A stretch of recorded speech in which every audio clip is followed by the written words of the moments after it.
은혜 받으신 하나님 말씀은 계시록 20장 6절입니다.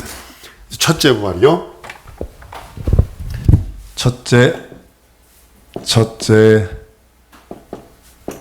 부활. 우리 신앙의 가장 큰 여러분 절정, 신앙의 절정, 최고의 절정이 뭐냐면 여러분들의 믿음이 첫째 부활에 있어야 되는 겁니다. 그냥 널널하게 세상 좀 즐기다가 또 이렇게 좀 하다가 내가 그것이 아니라 신앙의 최고의 절정은 첫째 부활에 참여하는 것입니다. 예수가 가신 그 나라 첫째 부활에 참여하기를 원하시는 겁니다. 예수는 부활의 천년마가 되셨다고 성경은 말씀하고 있고, 그 다음에 자기를 믿고 있는 자, 예수를 내 구세주, 내 하나님, 내 주로 고백하는 그들을 부활에 이르게 하는 거거든요. 이 첫째 부활의 첫 열매가 되신 예수는 하나님 아버지로부터 죽을 권세와 살 권세를 얻었다고 성경은 기록하고 있습니다. 보좌에 계신 그리스도께서 공중에 임하시면요, 그리스도에게 속한 성도들이 일어나게 됩니다. 이제 벼랑간에 바뀔 거예요. 벼랑간에 그냥. 근데 먼저 이제 죽은 자들이 잠자던 자들, 성도들 중에 잠자던 자들이 먼저 일어나고, 그 다음에 이제 살아있는 자들이 변해서 올라가게 될 것입니다. 호련히 신령한 몸으로 되어서 공중에서 주님과 만나 혼인잔치를 하게 될 것입니다. 첫째 부활, 이것이 우리들의 가장 신앙의 목표이기도 하고 가장 큰 고리이기도 합니다. 첫째 부활은 누가 참여하면, 첫 번째로 뭐냐면 성령 받은 사람이에요. 성령 받지 않고선 절대로 첫째 부활에 참여할 수 없습니다. 아니면 두 번째로 뭐냐면 예수 그리스도의 증인, 순교자 혹은 순교자적 삶을 산 사람이 첫째 부활에 참여할 수 있습니다. 교회나 널널하게 다니고 그냥 좋은 게 좋은 거고 이렇고 저렇고 하는 것은 첫째 부활에 참여할 자격이 안 됩니다. 두째 부활에 참여할 수 있습니다. 나머지 사람들은 큰 환난을 겪은 다음에 두째 부활을 기다려야 합니다. 주께서 공중에 이제 오시면, 예수께서 이제 공중에 오신다고 그랬거든요. 공중에 오시면 죽은 자들이 먼저 일어납니다. 죽은 자들이 먼저 일어나고, 그 다음에 산 자들 중에 첫째 부활에 참여할 수 있는 성령 받고 그리스도의 증인의 삶을 살고 있는 사람들이 호련히 변해서 끌려 올라가 공중에서 주를 뵙게 될 것입니다. 여기서 먼저 사도와 성도와 신자에 대해서 우리가 알 필요가 있습니다. 사도, 성도, 신자. 성경은 분명히 그걸 구분을 합니다. 우리는 교회 나오면 무조건 신자라고 하기도 하지만 대부분 성도라고 불러주기도 합니다. 근데 이제 일반적으로 예수 믿는 사람 신자 혹은 성도라고 부르는데요. 고린도전서 1장 1절 2절에 보면 사도와 성도와 예수 이름을 부르는 자를 엄격하게 구분하고 있습니다. 첫째 부활에서 이거 대단히 중요한 겁니다. 사도는 뭐냐면 보내심을 받다, 아포스톨로스라고 그래서 보냄을 받은 자라는 그런 의미입니다. 이거는 구약시대 때 말하면 선지자와 같은 그런 사람과 같습니다. 고린도후서 12장 12절에 보면 표적과 기사와 이적을 행하는 것이 사도의 표라고 성경은 말씀을 합니다. 그리고 마태복음 10장 1절에 보면 권능을 받고서 보냄을 받은 자라는 그런 의미가 있습니다. 신자는 누구냐면 주 예수를 믿어요. 육체에 있는 동안에 예수를 믿고 그냥 교회 다니는 그런 사람을 뜻하고 있습니다. 근데 그러니까 예수를 믿으니까 성령의 감동 감화돼서 예수를 믿는데, 그러니까 구원을 받은 사람이에요. 그런데 성도는 뭐냐면 성령의 이끌림을 받는 사람이에요. 그래서 거룩한 제자를 가리키는 뜻이고 하나님의 부르심으로 인치심을 받은 자예요. 그러니까 맨 처음에 신자가 돼요. 그냥 예수 이름을 믿고 예수를 내 구세주 내 하나님 고백하는 그 성령의 감동 감화로 그렇게 고백할 수 있거든요. 그러나 성령께서 오셔서 인치는 것은 너는 내 것이다. 다른 말로는 거룩한 길을 가는 성도, 예수의 증인의 삶을 사는 자다라는 것은 성령의 인치심, 내주 교통이 있어야 된다는 사실입니다. 우리가 관심을 가져야 되는 게 바로 뭐냐면, 한번 따라하면 나는 성도다. 성도에 관심을 가지셔야 합니다. 그리스도 안에서 하나님이 인치시는 거예요. 예수 그리스도를 내 구세주 내 하나님 내 주로 고백한 감동 감화로 말미암아 믿는 신자가 아니라 성령께서 오셔서 인치셔서 내 것이다 표현하신 그분 그리고 하나님의 보증으로 말미암아 성령 받은 사람, 이 성도는 결코 타락할 수 없습니다. 타락한다고 그래서 이게 뭐냐면 다른 것이 의미가 아니라 우상숭배하거나 하나님을 배신하지 않습니다. 육체는 이렇게 할 수 있고 저렇게 할 수 있어요. 그러나 죄를 지어도 즉시 돌았습니다. 이게 다른 거예요. 성도들은 성령 받은 다음에 예수 그리스도의 고난에 참여하는 자가 되어서 이들이 삶 자체가 실제적으로 순교는 안 해요. 지금 우리 한국에서 순교할 수 있나요?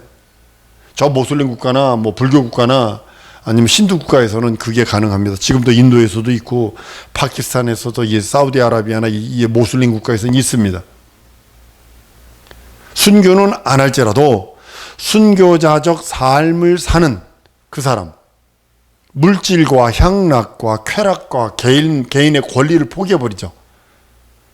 주를 위해서 오전 말씀처럼 그 예수 이름을 위해서 확 애쓰고 힘쓰지요. 그 사람을 순교자적 삶을 사는 자라고 하나님은 취급해 주시는 것입니다. 성도들은 자기 자신을 포기를 해요. 이게 쉽지 않습니다. 자기 자신 포기하는 거. 그리고 일평생 믿음을 지킵니다. 일평생 예수 그 안에 거합니다. 수많은 환난과 고난이 있기 때문에 그 환난과 고난과 역경을 예수 이름으로 이기는 것 자체를 순교로 인정해 주시는 거예요. 그래서 대환난을 통과하지 않습니다. 그 사람은요. 첫째 부활에 이르는 사람 얼마나 될 것 같으세요? 저는 얼마 되지 않는다고 봅니다. 모세와 침례 요한일지라도 아브라함일지라도 첫째 부활에는 참여 못합니다. 그들은 종의 영을 받은 자이기 때문에 첫째 부활에는 참여할 자격이 없습니다. 그들은 불신자들과 함께 둘째 부활로 나올 때 그때 함께 구원은 받되 종으로서 구원을 받는 것입니다. 성도가 첫째 부활에 참여하는 것은 왜 첫째 부활에 참여하려 하느냐면 한번 따라합니다. 왕노릇하기 위해서다. 예, 여러분들이 첫째 부활에 참여하려고 하는 것은 뭐냐면 왕노릇하기를 원하는 거예요. 성경은요, 의의 면류관, 생명의 면류관, 영광의 면류관이 있다고 그랬어요. 이것은 모르냐? 면류관은 왕관이거든요. 왕들이나 쓰는 겁니다. 왕관을 쓴 자는 그리스도와 함께 더불어 천년 동안 왕노릇하며 왕 같은 제사장으로 하나님께 나갑니다. 무엇이든지 안 될 것이 없어요. 그때는 불가능이 없어요. 그 사람에게는 막힌 곳을 초월합니다. 예수님의 몸처럼 신령한 몸을 입게 되니까요. 강력한 능력의 사람, 이때 비로소 슈퍼맨과 같은 사람이 되는 것입니다. 첫째 부활이 그때 이루어지는 일들이 있습니다. 우리 주님께서 이제 천사장의 나팔 소리로 함께 공중에 임하실 것입니다. 이 세상에서 이제 불현듯 임할 거예요. 막 핵도 없어질 것이고 평화라 할 때 불현듯 임하게 될 것입니다. 그런 성도들의 부활이 있습니다. 먼저 낙원에 잠자던 성도들이 순식간에 변해서 신령한 몸을 입게 됩니다. 우리는 뭐 어떻게 되냐면 우리 몸은요, 우리가 육체가 있는 동안에는 이렇게 되어 있습니다. 영혼 플러스 육체입니다. 이 혼이 가운데 껴 있어요. 영은 비형성, 무형성이라고요. 이 비물질이라고요. 근데 이 혼이 지금은 육체와도 붙어 있고 영과도 붙어 있어요. 그래서 육체가 깨지면 혼이 영에 잠재를 해요. 플러스 우리는 신앙이 있고요. 다른 말로 믿음이 있고요. 그리고 세상 사람들도 불신앙이 있고요. 이게 있어서 이게 혼이 영에 들어가기 때문에 이 영이 신령한 몸을 입어요. 몸이 돼요. 신령한 몸이 되고 이 혼은 뭐냐면 감각이거든요. 이 땅에서 지정이 진선미를 느끼는 걸 다 깨닫게 되는 거예요. 쉽게 말하면 고문할 적에 간단하게 생각하시면 돼요. 고문하는 사람 기절하면 물 뿌려가지고 깨워가지고 또 때리잖아요. 하나님께서 기절해 있는 상태에서 우리를 천국 보내는 게 아니라 제가 어렸을 적에 참 뭐냐면 잠자는데 우리 아버지가 늦게 오셔가지고 떡을 사오셨어. 근데 잠결에 그 떡을 먹었네. 아침에 일어나서 떡 먹을 기억이 없는 거야. 이거 얼마나 억울한 줄 아세요? 그게 얼마나 억울한 줄 아세요? 그게 그 맛있는 떡을 잠결에 먹어가지고 먹었는지 안 먹었는지도 모르고 그 다음날 일어나 떡을 먹었다는 거야. 나는 안 먹었다고 그러는 거야. 먹었다고 다 먹었다는 거야. 잠자다 일어나서 먹었는지 모르는 거야. 하나님은요 그렇게 잠결에 그거 뭐 하는 것이 아니라 완전하게 지성이 지정이 진선미 모든 것을 다 느끼도록 깨워서 천국 보내고 지옥 보내버리는 거예요. 이거 무서운 겁니다. 낙원에서 잠자던 성도들이 일어납니다. 성도들이 지금 세상 떠나면 어디가 있느냐? 낙원가 있습니다. 잠자고 있습니다. 순식간에 예수께서 공중제 내림하시면 변화될 것입니다. 그 다음에 땅에 있던 성도들 중에서 순교적 삶을 살았던 사람들이 변화되어 주를 영접하게 될 것입니다. 예수 안에서 성령으로 인침받고 믿음이 견고해진 사람들이 공중으로 들림받아서 그 환난을 면합니다. 성도가 휴거되면 이 땅은 대환란이 있을 것입니다. 처처에서 사람들이 눈앞에서 사라질 것입니다. 눈앞에서. 예수 이름을 부르던 자, 죄송합니다. 신자들이요. 성도들이 휴거되면서 성령도 함께 떠나버리면 이 땅에서는 예수 이름을 부르던 자들은 죄송합니다. 믿음을 버리게 되어 있습니다. 그 성령 충만함 받아야 되는 이유가 거기 있는 거예요. 엄청난 시련과 고통, 목숨을 포기하면서까지 믿음을 지킬 자가 과연 몇 명이나 될까? 지금도 이렇게 성령이 충만한 시대에 믿음을 지키지 않고 헬라페딱 하는데 그때 과연 가능할까? 성령은 성도들과 함께 세상을 떠나셔요. 그때 함께 가시는 거예요. 첫째 부활할 때 함께 떠나가 버리시는 거예요. 믿음에 붙들어줄 증인도 없고, 여러분들이 성령 받아서 증인의 삶을 살면서 환난이 와도 그럼에도 불구하고 예배하고 어렵고 고통과 괴로움이 있어도 그럼에도 불구하고 하나님 앞에 찬양하고 감사하고 이게 증인의 삶이거든. 근데 믿음을 붙들어줄 증인도 없어. 성령도 떠나버리셔서 대다수 사람들은 믿음을 포기하게 될 것입니다. 잠시 목숨을 유지하기 위해서 막 그렇게 하다가 둘째 부활 때 심판받고 사망에 들어가게 될 것입니다.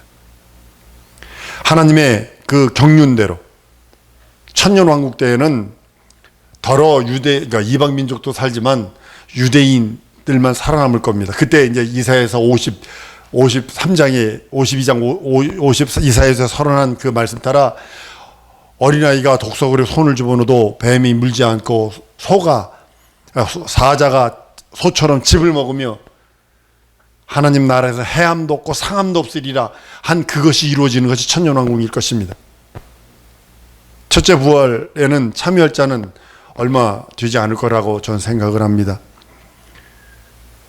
육체에 있는 사람이 표현하는 거예요. 근데요, 성경은 이렇게 표현합니다. 로마서 11장 25절 형제들아 내가 스스로 지혜에 있다 함을 면기 위하여 이 비밀을 너희가 모르기를 원치 아니하노니 이 비밀은 이방인의 충만한 수가 들어오기까지 이스라엘의 덜어는 완악하게 된 것이라 했어요. 이방인의 충만한 수가 능히 셀 수 없는 큰 물입니다. 그러니까 순교자들이 그만큼 많다는 거지. 이따가도 말씀드리겠습니다만 1680년 동안 가톨릭이 아주 철권으로 다스리거든요. 그때 얼마나 많이 죽었는지 모릅니다. 그렇게 많은 사람들이 첫째 부활에 참여할 것입니다. 그러나 육체에 있다 예수님 공중에 딱 재림하는 순간에 육체에 있는 사람이 부활하는 숫자는 얼마 되지 않을 것입니다. 하나님은 더 많은 이방 사람들이 들어올 수 있도록 이스라엘 사람들에게 14만 4천 명이라 입 맞는 것을 지연하고 있는지도 모릅니다. 제가 목사 안수 받을 그쯤에 90년 초반에 이스라엘의 성도들이 얼마 되지 않는다고 그랬어요. 근데 지금은요 몇만 명입니다. 5만 명가량이 됩니다. 계시록 6장 10절에 보면 이미 죽음일 장한 자들이 우리 피를 신원하여 주지 아니하시기를 어느 때까지 하시려나이까 하자 아직 잠시 쉬되 너희 동무 종들과 함께 성형제들도 자기처럼 죽음을 받아 그 수가 차기까지 하리라. 이스라엘의 정한 수가 차기까지 오래 참으시는 거예요. 이방인에게 구원의 문을 열어주신다는 말입니다. 이때 그래서 성경은 이렇게 말하죠. 지금은 구원의 날이라 은혜 받을 만한 때요 구원의 날이라 한 이유가 거기 있는 것입니다. 신령한 몸으로 변할 것입니다. 예수님의 몸은 말씀이 육신이 되어 오셨기 때문에 우리 육체와 달라요. 부활하시니까 그냥 벽을 통과해서 들어오시는 것처럼 우리도 우리 영혼이 신령한 몸이 될 적에 그런 몸을 입게 될 것입니다. 마치 우리 부활은 예수의 부활과 다릅니다. 예수님의 그 몸은 몸으로 부활하셨고 우리는 우리 영이 변화하는 것이고 이게 달라요. 그러니까 예수는 몸이 부활하시고 우리는 영이 부활하는 것이고 예수의 몸은 말씀이 육신이 되었기 때문에 그 몸이 부활하시는 것이고 우리는 몸은요 썩어지면 없어져 버려요. 요즘에 어떤 신학자들 중에 하나는 화장하면 안 된다 라고 하는 주책맞은 소리 하고 있는데 그 성경을 몰라서 그러는 거예요. 그 몸이 그대로 있어야 부활하지 그거 화장하면 그거 안 돼 라고 하는 사람들도 있습니다. 성경을 몰라서 그러는 겁니다. 예수는 혈과 육으로 난 것이 아니라 하나님의 영으로 나셨으며 성령으로 잉태하셨으니까 그 몸 자체가 신령합니다. 그런데 우리는 아니요. 부정모혈로 태어나서 흙으로 된 육체입니다. 육은 사라집니다. 영이 신령한 몸으로 부활하는 것입니다. 예수는 신령한 육체 그대로 부활하셨으며 예수의 손과 옆구리 그 창자국 그대로 가지고 그대로 남아있고 그대로 우리들에게 보이시기도 합니다. 인간의 육체는 흙으로 된 것이니까 일단 흙으로 돌아가면 다시 돌아오지 않습니다. 일단 흙으로 됐기 때문입니다. 우리 몸은 흙으로 돼서 영으로 다시 이렇게 입는 거 아닙니다. 우리 육체의 혈과 육은 하나님의 나를 기업으로 받지 못한다고 선언했기 때문에 우리 영이 몸으로 부활하는 것이지 육체가 부활하는 거 아닙니다. 육체를 아무리 저거 할지라도 나이 들면 찌글찌글해집니다. 육체에 아무런 어떤 흠이 있고 육체가 어떤 우리 권사님 같은 어떤 것이 있을지라도 염려할 거 없어요. 신령한 몸을 입게 되는 것입니다. 새 것으로 입게 된다고 그랬어요. 이 육체 것 내어주고 새 것. 마치 나비가 나올 적에 가만히 보세요. 번디기라는 곳에서 막 애를 씁니다. 번디기에서 새로운 몸을 입는 거예요.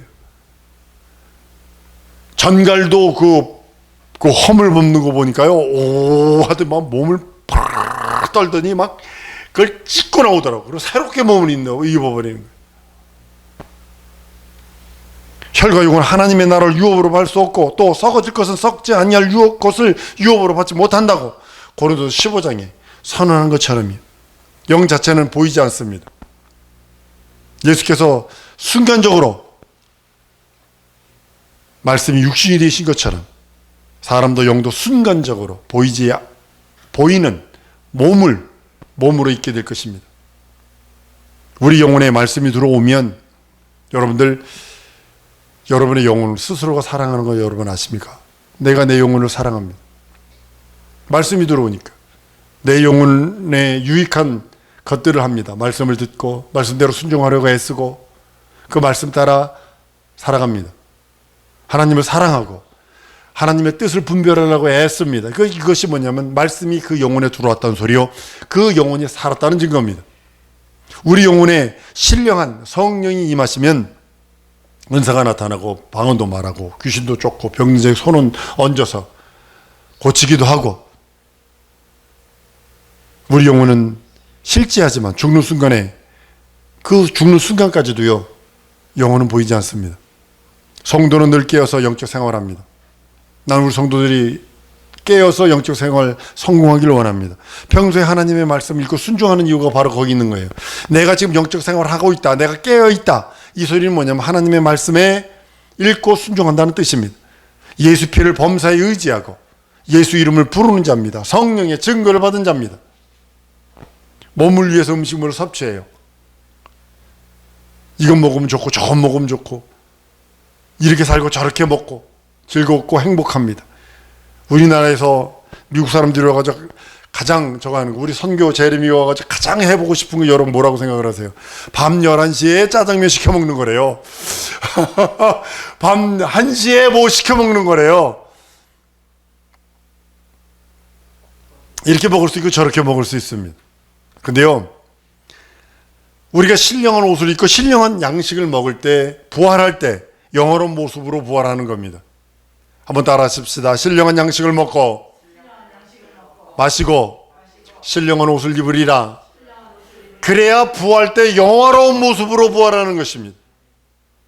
불신자들은요, 둘째 부활을 당하게 될 것입니다. 모든 감각과 생각이 살아나서 영원토록 썩지 않는 몸을 가지고 지옥에서 영원 세세 무궁토록 고통받는 겁니다. 반대로 하나님의 말씀을 먹고 신령한 양식을 먹고 마시고 신령한 옷을 입은 자는 세세토록 그 하나님 나라에서 행복을 누리는 것입니다. 예수께서 공중에 재림하실 때 휴거가 되는 영광스러운 모습, 첫째 부활에 참여하는 자들은 복을 받는다고 말씀을 합니다. 무슨 복을 받냐? 첫 번째는 무슨 복을 받냐면 오늘 본문 말씀입니다.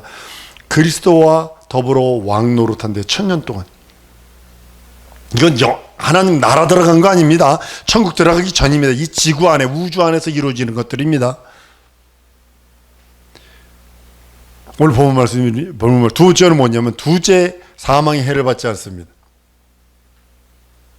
모든 사람이 행위대로 심판을 받을 때 마귀에게 속한 자는요, 지옥 형벌을 면치 못합니다. 그런데 그 해를 받지 않는다고 계시록 21장 8절에 말씀을 합니다. 세 번째는 뭐냐면 백보자 심판의 때에 이 땅에서 일한 대로 영광을 받아요. 그 사람은 왜 이래? 첫째 부활에 참여하는 자들은 지옥 형벌이 전혀 무관한 자들이 첫째 부활에 참여한 자들이라면 백보자 심판 때 일한 대로 영광 받는 거예요. 환란의 시기에 대해서 이제 말씀을 드리고 이제 마치려고 합니다. 우리 보편적으로 7년 대환란, 7년 대환란 하죠. 7년 대환란이요, 이게 성경에 없는 것을 세대주의자들이 어떻게 한 거냐면 짜맞힌 겁니다. 계시록 11장 3절에 보면 이렇게 말합니다. 내가 나의 두 증인에게 권세를 주니 저희가 굵은 베옷을 읽고 1261을 예언하리라 그랬어요. 1261 예언이에요. 이거를 나누면 얼마냐면 3.45년입니다. 그리고 계시록 13장 5절에 가면 또 짐승이 큰 말과 참남된 말 하는 입을 받고 42달 일할 권세를 받으니 그래요. 42달. 그러니까 이게 3.5. 그러니까 3년하고 5개월이에요. 그러니까 두 개 이걸 합쳐서 7년 대환란 이렇게 말하거든요. 근데요, 이거는 이것을 가지고 했기 때문에 뭐냐면 고정관념이 되어버렸어요. 그래서 7년 대환란, 7년 대환란 하는 거예요. 이거는요, 종말론에서 가장 크게 부각시킨 게 누가 하냐면 세대주의자들이 한 거거든요. 이거 말하는 자들은요, 7년 대환란 말하는 자들은요, 대부분 세대주의자들입니다. 성경의 근거가 미비해요. 진짜 미비해요. 그러나 5개월 대환란이 있습니다. 성경에. 한번 찾아보십니다. 계시록 9장 5절. 찾으세요, 다. 계시록 9장 5절. 계시록 9장 5절. 자, 계시록 9장 5절. 시작. 그러나 그들을 죽이지 못하게 하시고 5달 동안 괴롭게만 하게 하시는데 그 괴롭게 함은 전갈이 사람을 쏠 때 괴롭게 함과 같더라. 10절 보세요. 또 10절. 시작. 또 전갈과 같은 꼬리와 쏘는 살이 있어 그 꼬리에는 5달 동안 사람을 해야 할 권세가 있더라. 그렇죠? 그죠? 5개월 대환란이 맞는 거예요. 분명히 성경은 5개월 대환란이라 했는데도 세대주의자들이 이거 짜맞힌 거거든. 근데 이걸 이렇게 해석을 하면 안 됩니다. 42달 1260일 이걸 이렇게 해석을 하면 안 됩니다. 계시록은요, 영적인 책입니다. 육적인 책 아닙니다. 국가 간의 분쟁을 영적인 문제로 해석해야 합니다. 가톨릭하고 기독교와의 관계로 보셔야 합니다. 가톨릭은 마리아 중심 교리입니다. 여자를, 물론 계시록에서 여자 두 여자가 나옵니다. 아들을 낳은 여자는 그 교회를 뜻하는 그런 여자고 나머지는 음녀를 뜻하고 있습니다. 여자를 가톨릭으로 본다면 1260일, 1260일을 1260년 이들이 가지고 있는 날이고 42달은 420년, 그래서 1680년 동안 가톨릭이 세상을 지배해버립니다. 이게 아주 꼭 맞아떨어집니다. 가톨릭에 의해서 기독교회가 순환받는 기간이 1680년입니다. 제가 유학하면서 준비한 루터가 1517년 10월 31일 날 종교개혁을 합니다. 그런데도 로마 카톨릭이 이게 정권을 잡은 게 약 100년 이후거든요. 그러면 1780년 이후나 이제 이게 저거 되는 거예요. 그러니까 종교 개혁한 다음에도 한 168년 동안은 163년 동안은 더 많이 그들이 잡고 있는 거예요. 청교도들이 왜 미국으로 갔어요? 신앙의 자유 때문에 가잖아요. 근데도 핍박을 얼마나 받은 거예요, 그들이. 그러나 그 청교도가 간 게 1610년인가? 1620년. 1620년 메이프라를 타고 청교도들이 미국에 들어갑니다. 근데도 이제 무슨 전쟁이 일어나요? 영국하고 전쟁이 일어나잖아요. 왜요? 이 영국은 국교 자체가 막 그 가톨릭의 그 아류거든. 비로소 독립이 된 게 문제냐면 1783년인데 이게 미국 독립전쟁이 끝나는 시기입니다. 그래서 저는 가톨릭의 모든 정권이 끝나는 시기가 1783년으로 잡습니다. 왜냐하면 미국이 독립전쟁에서 영국을 완전히 몰아내고 독립에 승리한 그날, 그때로 잡는 것이 정확하다고 좀 봅니다. 그러니까 가톨릭이 1680년 동안 지배를 받는 겁니다. 모든 여랑이 그에게서 가서 음행을 하더라. 교황한테요, 왕 서품 받으려고요, 잘못했다고 맨발로요, 그 추운데 교황 문 앞에 서가지고요, 왕이 덜덜덜덜 떨면서 며칠 동안 그렇게 있었기도 하고, 별별 짓 다 했습니다. 여러분, 모슬렘들이 왜 기독교를 그렇게 아주 이를 득득 가는 줄 아십니까? 모슬렘이 얘기하는 거, 십자군 전쟁을 잊지 마라. 1, 2, 3차까지는 합법적이고 나머지는 약탈 전쟁이거든요. 아주 잔인했거든요. 로마 가톨릭이요, 적어도 100년 이후서부터